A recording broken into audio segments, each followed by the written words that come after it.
wa syukurillah. Wassalatu wassalamu ala sayyidina Muhammadin Nabi Sayyidil Mursalin wa ala alihi wa sahbihi rasulillahi ajma'in. Wa qala Allah ta'ala bil Qur'anil Karim, a'udzu billahi minasyaitonir rajim, bismillahirrahmanirrahim. Sanurihim ayatina fil afaq wa bi anfusihim hatta yatabayyana lahum annahu al-haq. Wa bil ardi ayatul lil muqinin wa bi anfusikum afala tubsirun. Sadaqallahu. Bapak Ibu, saudara-saudara dan anak-anak kami jamaah tauhid yang dirahmati Allah. Sebagai seorang arif billah yang telah memahami, mengenal dan menyaksikan Allah pada sekalian yang wujud, bahwa sekalian yang wujud, yang ada dan yang nyata itu tiada lain adalah Allah SWT. La ilaha illallah. Tidak ada yang nyata dan yang ada, melainkan yang nyata dan segala yang ada itu hanyalah Allah SWT. Disitulah sebagai seorang arif billah yang telah kasar, mudah bagi dirinya untuk mengingat dan menyaksikan Allah itu wujud pada segala sesuatu yang ada ini. Karena tidak ada yang wujud selain daripada dirinya. Kalau ada yang wujud selain daripada dirinya, maka selain daripada dirinya itu juga adalah kenyataan daripada dirinya sendiri. Lalu bagaimana cara kita Bapak Ibu untuk mengingat dan menyaksikan Allah itu pada setiap aktivitas, perbuatan dan pekerjaan yang kita lakukan sehari-hari?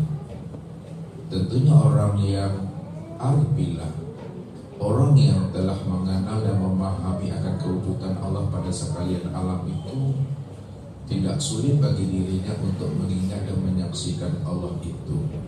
Semua aktivitas dan pekerjaan yang dia lalui sampai habisnya usia umurnya, dia tetap bisa mengingat dan menyaksikan Allah. Qiyamau wa qu'uda wa ala junubihim.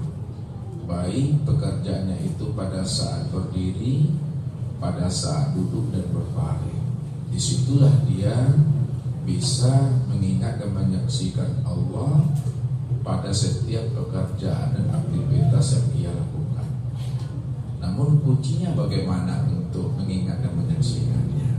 Inilah yang akan kita coba Bapak Ibu, untuk mengingat dan menyaksikan akan kewujudan Allah itu dari setiap aktivitas pekerjaan kita. Kita mesti mengalami suatu proses namanya fana. Nah, proses fana ini yang diingatkan Rasul kepada kita. Mutu qabla an tamutu. Matikanlah dirimu sebelum ajalmu sampai. Matikan diri sebelum usia umur ini selesai.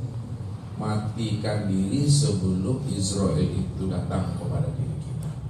Kalau diri kita telah fana, diri kita telah hapus, diri kita telah mati, maka pada saat telah hapus dan fana serta matinya diri kita, pada saat itu pula lah kita mengingat dan menyaksikan Allah itu. Tapi selagi diri kita ini belum hapus, selagi diri kita ini belum fana dan belum mati, maka selama itu pula lah kita tidak akan pernah bisa mengingat dan menyaksikan Allah pada segala yang wujud ini. Jadi untuk lebih jelasnya Bapak Ibu, kita coba untuk memahaminya dengan media ini. Baik Bapak Ibu yang dimuliakan Allah, cara untuk mengingat dan menyaksikan Allah itu dengan jalan fana. Jadi cara untuk ingat dan menyaksikan Allah pada setiap aktivitas pekerjaan yang kita lakukan sehari-hari, baik dalam keadaan berdiri, dalam keadaan duduk, dalam keadaan berbaring, bagaimana kita bisa ingat dan menyaksikan Allah? Karena Allah itu wujud yang nyata pada sekalian alam ini. Bahwa tidak ada yang nyata, tidak ada yang wujud melainkan hanya Allah semata-mata.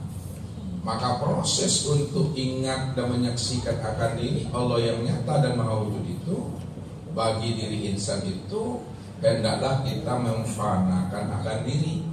Karena ini yang Allah maksudkan kepada diri kita ini, Bapak Ibu. Kata Allah ya di dalam firman-Nya, kita bermain-main dalil dulu Bapak Ibu.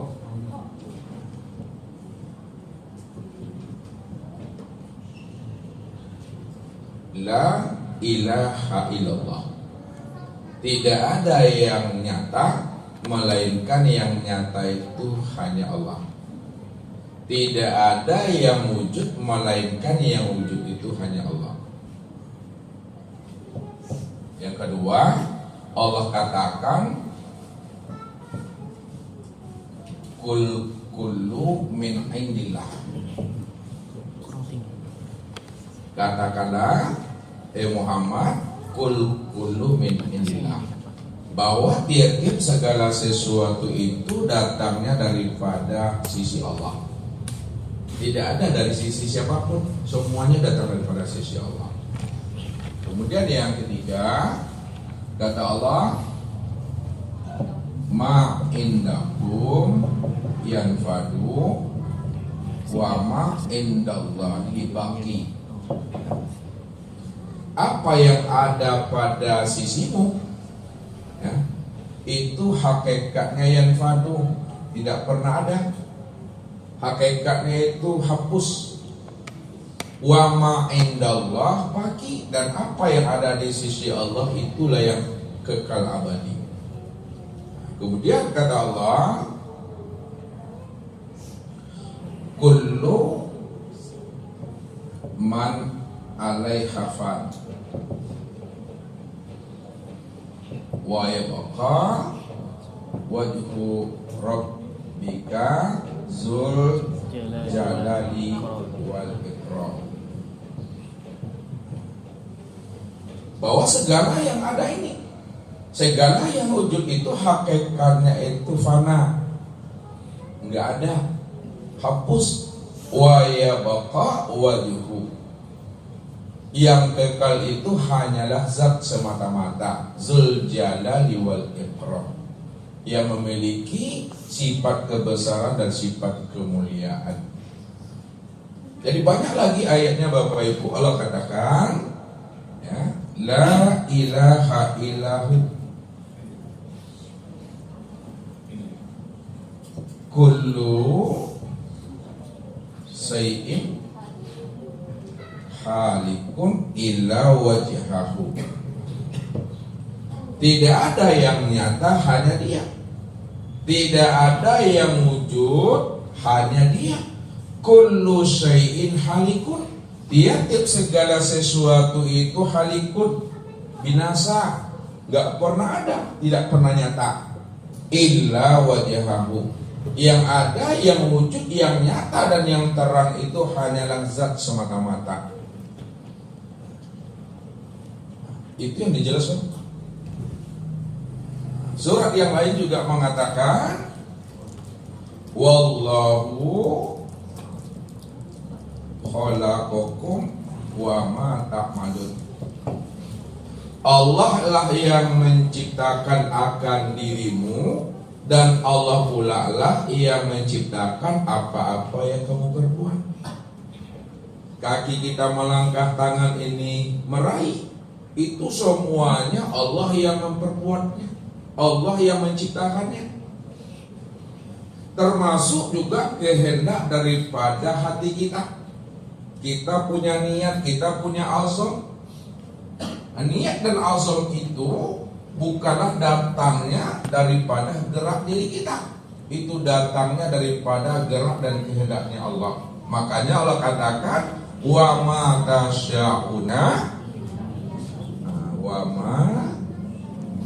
tasya'una illa ayyasha Allah. Wa ma tasya'una, dan tidaklah kamu bisa berkehendak illa ayyasha Allah, melainkan nyatanya kehendak Allah pada dirimu. Dalam surat lain juga dijelaskan Allah, wa ma romaita iz romaita walakinnallaha roma. Wa ma romaita, tidaklah engkau yang melempar, hai Muhammad. Iz romaita, ketika engkau melempar. Walakinnallaha roma, akan tetapi Allah lah yang melempar. Di sinilah kita mesti mempertajam pandangan hati kita untuk meniliknya Allah yang wujud pada segala sesuatu. Karena tidak ada segala sesuatu, melainkan segala sesuatu itulah nyatanya fiilnya Allah, nyatanya perbuatan dan pekerjaan Allah itu. Ini pandangan orang alim begitu. Maka memandangnya itu Bapak Ibu ada 4 jalan memandangnya itu untuk menilik ke dalam diri. Ya, sebelum kita masuk ke dalam fana ini, ya, ada memandangnya secara ro'a, ada memandangnya secara nazar, ada memandangnya secara basir, ada memandangnya secara absar. Semua arti ini melihat. Ro'a artinya melihat, nazara artinya melihat, basiro artinya juga melihat, absar juga artinya melihat. Lalu apa bedanya ro'a, nazar, basir dan absar? Nah, lihat, ro'a itu melihat dengan mata zahir. Jadi kalau kita melihat dengan mata zahir itu namanya ro'a. Yang kedua, melihat dengan pandangan nazara, itu melihatnya dengan pandangan hati. Jadi melihatnya dengan hati. Kemudian pandangan yang ketiga dengan basira, melihat dengan pandangan mata hati. Dan yang keempat, melihat dengan pandangan absar, yaitu melihat dengan pandangan hakikat mata hati.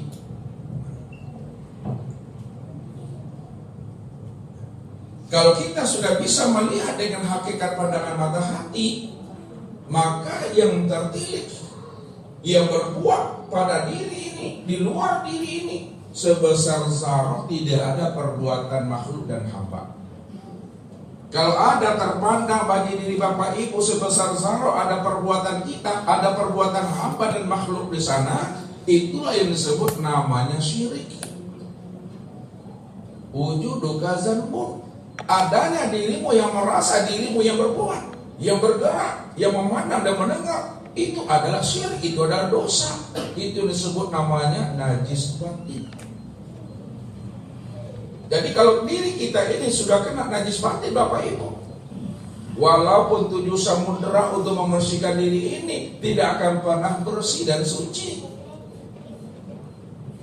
Beda halnya kalau diri kita ini kena najis zahir, seperti najis anjing, najis babi, kotoran bayi, muntah, darah. Itu bisa dibersihkan dengan air yang ada di sumur, yang ada namanya di keran itu. Bisa dibersihkan, bisa dicuci, karena sifatnya zahir. Maka mensucikan dan membersihkan najis yang zahir, yang mesti dengan air yang zahir. Tapi membersihkan najis yang batin tidak pernah bisa dicuci dan dibersihkan dengan air yang zahir yang ada di muka bumi ini. Yang bisa mensucikan najis yang batin itu airnya tidak turun dari langit, tidak pula dia itu mencurah dari bumi. Tidak berubah rasa, wujud dan baunya. Itu disebut namanya air baharullah, air ma'rifatullah, air keikhlasan itu, air tauhid. Ini yang mampu membersihkannya. Maka begitulah kita sebenarnya. Bagaimana diri kita ini betul-betul hapus dan wujud di hadapan Allah. Kalau diri kita ini telah hapus wujud kita, sifat kita ke dalam wujud dan sifatnya Allah, maka ketika itulah kita bisa mengingat dan menyaksikan akan Allah. Karena Allah cuma yang ada pada segala sesuatu ini. Segala sesuatu yang ada, segala sesuatu yang wujud, hanya diri Allah semata-mata, Bapak Ibu. Disitulah letaknya Allah itu qiyamuhu binafsihi. Allah itu cuma yang berdiri dengan sendirinya, karena dirinya cuma yang ada. Itulah makna daripada laisa kamitslihi syai'un. Dia tidak serupa dengan sesuatu, tidak bisa disamakan dengan sesuatu. Kenapa Allah itu tidak serupa dengan sesuatu, tidak sama dengan sesuatu? Karena segala sesuatu itu kenyataan dirinya. Segala sesuatu itu tidak ada. Kalaulah segala sesuatu itu tidak ada, maka tidak bisa kita menyandingkan, menyamakan diri Allah itu dengan yang tidak ada. Kalau kita menyandingkan Allah dengan sesuatu, sedangkan sesuatu itu adalah wujud dirinya. Dirinya cuma yang ada, Bapak Ibu. Dirinya cuma yang wujud. Kalau diri Allah cuma yang wujud, yang ada, maka kita tidak bisa menyandingkan diri Allah itu dengan sesuatu yang lain. Karena sesuatu yang lain itu tidak ada. Sesuatu yang lain itu hapus, tiada. Yang ada hanya Allah semata-mata. Disitulah tidak ada pembandingnya. Ini letaknya tauhid yang sebenarnya. Jadi tauhid itu hanya memandang akan wujud keesaan Allah secara mutlak. Tidak ada lagi terpandang wujud yang lain, melainkan hanya wujud Allah semata-mata. Jadi kalau tidak ada wujud yang lain, hanya Dia semata-mata, maka tidak mungkin kita akan menyamakan Allah dengan yang lain, karena yang lain itu nggak ada. Yang lain sila diri pada dirinya itu kosong.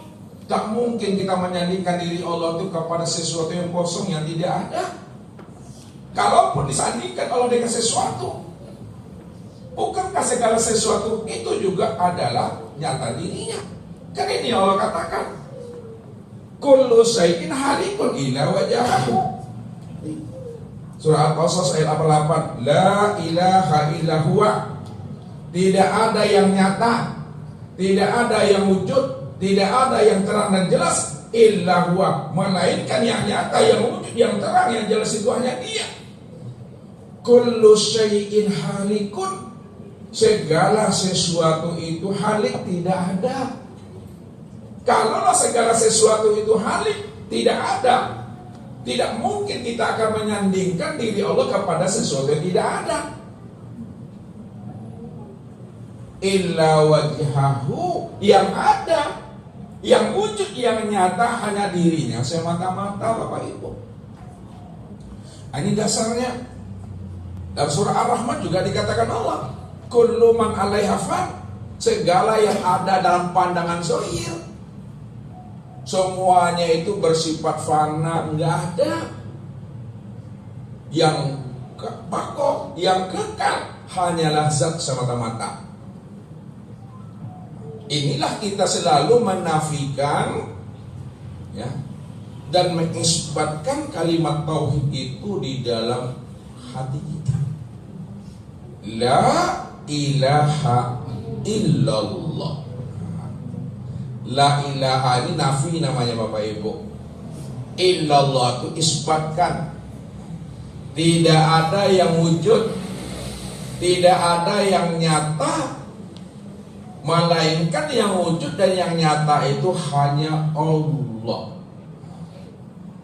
Kalau Allah cuma yang wujud, kalau Allah cuma yang nyata, maka segala yang wujud pada sekalian alam, pada diri kita dan di luar diri kita, itu tiada lain nyatanya wujud Allah semata-mata.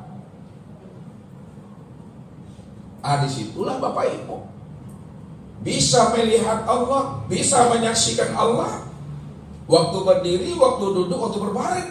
Dari setiap perbuatan, aktivitas dan pekerjaan yang kita lakoni sampai mati kita Bapak Ibu. Itu yang namanya berkekalan. Tapi jalan untuk bisa kita mengingat dan menyaksikan Allah itu, yaitu dengan jalan fana. Fana ini kuncinya. Betul-betul kita hapuskan diri kita ini. Yang mana yang diri kita?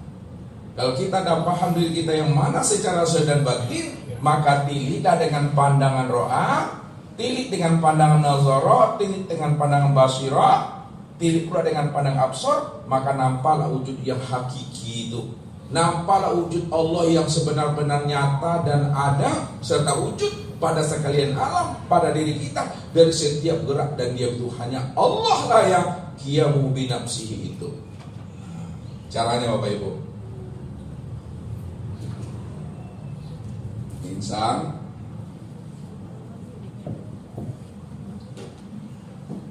ini punya tubuh, insan ini punya hati, insan ini punya ruh, insan ini punya sir. Kita lihat mandangnya. Ini memandangnya dengan ro'a, dengan nazara, dengan basira dan absar. Kita tilik ke dalam. Secara pandangan ro'a, pandangan zuhir, maka kelihatan tubuh ini yang bergerak, tubuh ini yang berbuat. Ya. Apapun yang kita lakoni setiap hari, pekerjaan kita, aktivitas kita, profesi kita, maka yang terlihat secara pandangan mata zuhir itu hanyalah perbuatan tubuh. Kalau yang terlihat adalah perbuatan tubuh, tidak terpandang perbuatan dan fiilnya Allah, itu syirik. Syirik itu yang dikatakan pandangan yang tidak beribadah. Pandangan yang berdosa adalah pandangan yang tidak mampu memandang fiil dan perbuatan Allah pada perbuatan tubuhnya ini. Ini yang dikatakan Rasul. Man nazara ila syai'in ma lam yarallaha bihi fa huwa batil. Barang siapa yang bisa memandang kepada sesuatu, baik pada dirinya, waktu memandang, waktu mendengar, waktu berkata, lalu dia tidak mampu memandang Allah pada dirinya yang berbuat, itulah pandangan yang berdosa. Itulah pandangan yang tidak berfaedah, itulah pandangan yang tidak bernilai pahala. Maka perbuatan tubuh ini yang kita fanakan, kita hancurkan, kita hapuskan dalam pandangan hati kita. Zahirnya memang nampak tubuh yang berbuat, tapi pandang dengan pandangan nazar, ya, yang berbuat itu tidak lain adalah perbuatan hati. Jadi fanakalah perbuatan tubuh pada hati, maka nyatalah perbuatan hati yang berbuat. Ini yang dikatakan oleh orang-orang tua kita, bahwa yang zahir menunjukkan yang batin, yang zahir menunjukkan yang batin. Apa yang diperbuat oleh tubuh itu sebenarnya adalah nyatanya perbuatan hati. Itu fana. Setelah nampak dan nyata perbuatan hati yang berbuat pada perbuatan tubuh, jangan tertahan pada pandangan hati. Jangan hanya tertahan pada pandangan nazar. Tilik lagi ke dalam. Fanakanlah hati itu pada ruh, maka nyatalah perbuatan ruh itu yang berbuat. Nyatalah ruh itu yang berbuat pada hati.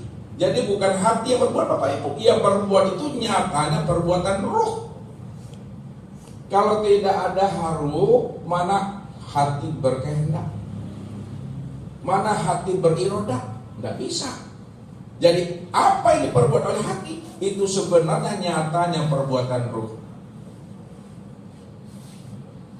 Setelah tahu kita bahwa ruh itu yang berbuat senyata-nyatanya, sejelas-jelasnya pada diri, jangan tertahan pada perbuatan ruh.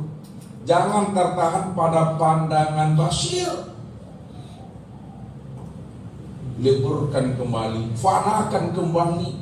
Ini lagi pada roh itu. Fanakanlah roh itu pada syirk. Maka nyatalah syirk itu yang berbuat pada roh.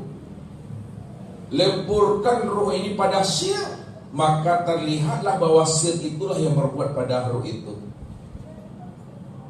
Ketika kita sudah bisa mempanahkan roh pada syirk, lalu nampak nyatanya perbuatan syirk yang berbuat pada roh, jangan Bapak Ibu tertahan pada pandangan syirk.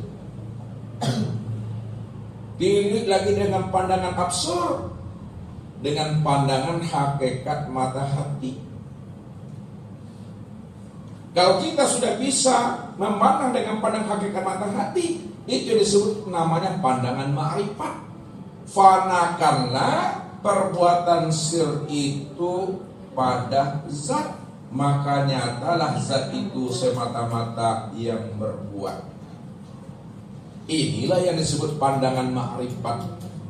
Ini yang disebut namanya pandangan yang tembus. Ini yang disebut namanya pandangan yang kasar. Inilah yang dikatakan pandangan arif billah. Jadi pandangan yang arif billah, orang yang tidak lagi berjarak antara dirinya dengan Allah. Dialah yang bisa memandang kewujudan Allah yang nyata, yang berkehendak, yang berbuat semata-mata. Karena dia cuma yang wujud, dia cuma yang ada. Selain dirinya tidak pernah ada.